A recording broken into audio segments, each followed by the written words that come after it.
ভারত পাকিস্তানের ম্যাচ যেন নাটকের চেয়েও নাটকীয়। কলম্বোর হাই ভোল্টেজ ম্যাচে টসের সময় আবারও পাকিস্তানি অধিনায়ক ফাতিমা সানার সঙ্গে হ্যান্ডশেক করতে অস্বীকৃতি জানায় ভারতের অধিনায়ক হরমনপ্রীত কৌর। সাথে যুক্ত হয়েছে এবার নতুন করে টস বিতর্ক। ভারত পাকিস্তান ম্যাচ হবে আর বিতর্ক হবে না, এটা কিভাবে সম্ভব? নতুন বিতর্ক হ্যান্ডশেক, যা চলছে এবারের পুরুষ এশিয়া কাপ থেকেই। এশিয়া কাপে নিজেদের প্রথম ম্যাচে হ্যান্ডশেক করেননি সূর্যা কুমার, সালমান আলী আগা। বিতর্ক আরও চরমে ওঠে ম্যাচ শেষে হাত না মিলিয়ে ভারতীয় খেলোয়াড়দের মাঠ থেকে বেরিয়ে যাওয়ার ঘটনায়। আর নাটকের চূড়ান্ত রূপ আসে এশিয়া কাপ ফাইনালে চ্যাম্পিয়ন হওয়ার পর টিম ইন্ডিয়া এসিসি সভাপতি মহসিন নকভির হাত থেকে ট্রফি নিতে অস্বীকৃতি জানালে।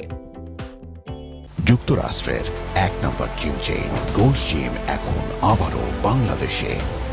বসুন্ধরা আবাসিক এলাকা ও বসুন্ধরা সিটি শপিং মলে।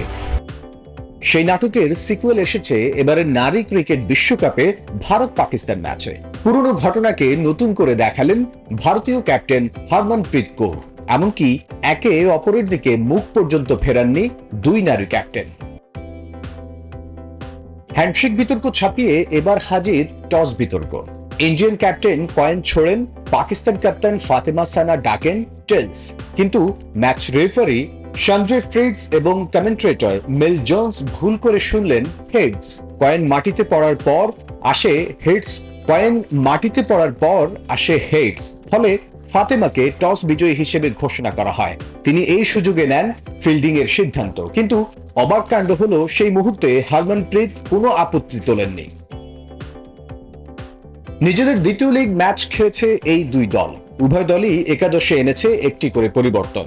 বিশ্বকাপের উদ্বোধনী ম্যাচে লঙ্কানদের সাথে 59 রানের জয় পায় ভারত। অন্যদিকে বাংলাদেশের কাছে 59 রানে হেরে আসর শুরু করে ফাতেমার দল। Desk report, news 24।